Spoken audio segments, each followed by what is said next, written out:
Another challenging mat exercise where it's difficult to find the seat is spine stretch forward. There are so many parts going on in this exercise, and then you have the added challenge of actually grounding down through the legs and using your seat to do it. So I'm gonna have Chanda set up for a spine stretch forward like she normally would.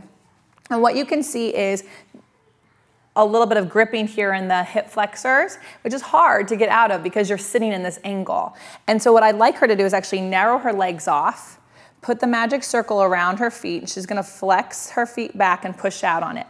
Now, because Chan and I have similar bodies and I know that we can do all of this in her knees, I'm just gonna have her soften her knees for a moment and then think about pushing her thigh bones apart so that her circle can open. And that will actually help her get into her seat more. And you can already see that she's sitting taller and she's out of those hip flexors a lot more. So now if she lifts up and she does her whole spine stretch forward, the only thing I want her to focus on is pushing on the circle the whole time.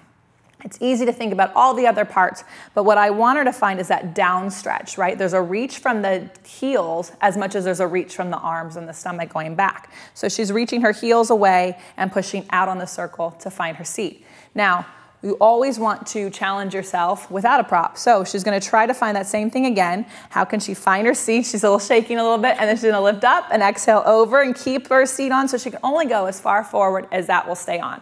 It might limit her range of motion today, but she'll actually find way more connection in her body and to her seat going forward.